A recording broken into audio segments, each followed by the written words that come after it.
जो कार्यक्रम है पुनीत कार्यक्रम, निस्वार्थ भाव से किसी की सहायता करना, किसी की मदद करना, इससे पुनीत कार्य जीवन में और कोई नहीं हो सकता। स्वार्थ के रूप में तो सभी मदद करते हैं, स्वार्थ के लिए तो सभी कुछ दान भी देते हैं और अन्य सामाजिक कार्य भी करते हैं, जिन्हें अखबारों में छपना होता है, जिन्हें अपना नाम रोशन करना होता है, जिन्हें चुनाव लड़ने होते हैं, जिन्हें और अधिक अपने नाम का प्रचार और प्रसार करना होता है। ऐसे लोग तो हमेशा ही इस तरह के कार्य करते रहते हैं, लेकिन निष्काम भाव से और निस्वार्थ भाव से जो व्यक्ति कार्य करता है, यही जीवन का वास्तविक मूल्य है। वही अपने जीवन की वास्तविकता को मानवीय मूल्यों से जोड़ पाता है।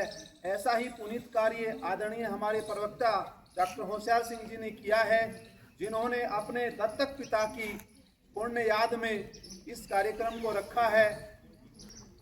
ये उन्हीं के गोद चले गए थे। आप समझ पा रहे हो दत्तक पिता किसे कहते हैं? ये इनके चाचा श्री थे और चाचा श्री के ये गोद चले गए थे। जैसे गोद देते हैं ना, उनके संतान नहीं थी तो ये उनके गोद चले गए थे। तो इन्होंने जो अपने पिता का नाम रोशन करता है, उससे अधिक अपने दत्तक पिता का नाम रोशन कर रहे हैं। इससे पुनीत कार्य हमारे लिए क्या होता है?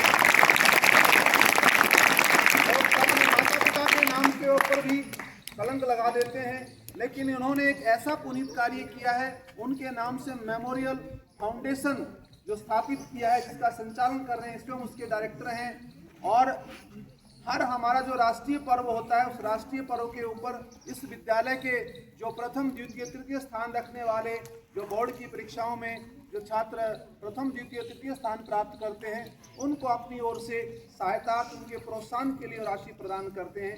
ये भी एक बहुत पुनीत कार्य है और इस तरह का कार्य मनुष्य को करते रहना चाहिए। अभी हम कुछ दिन पहले गीता से सरोबार थे, गीता के लिए पढ़ रहे थे कि कर्मण्यवाधिकारस्ते मा फलेषु कदाचन मा कर्म फल हेतु भूमाते संगोषत्व कर्मणि। इसका यही है, गीता हमें कर्मयोग भी सिखाती है कि मनुष्य को अपने कार्य के लिए कभी फल की चिंता नहीं करनी चाहिए। लेकिन वो कैसा कार्य? बुरा कार्य नहीं, पुनीत कार्य के लिए।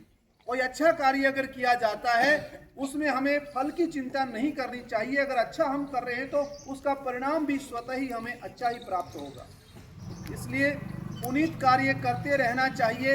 ऐसा इन्होंने हमें भी ये प्रेरणादायी कार्यक्रम करके हमें भी प्रेरित किया है। हम पुनः अपने विद्यालय परिवार की ओर से, छात्र छात्राओं की ओर से आदरणीय डॉक्टर होशियार जी का से आभार धन्यवाद करते हैं और व्यक्ति को अपने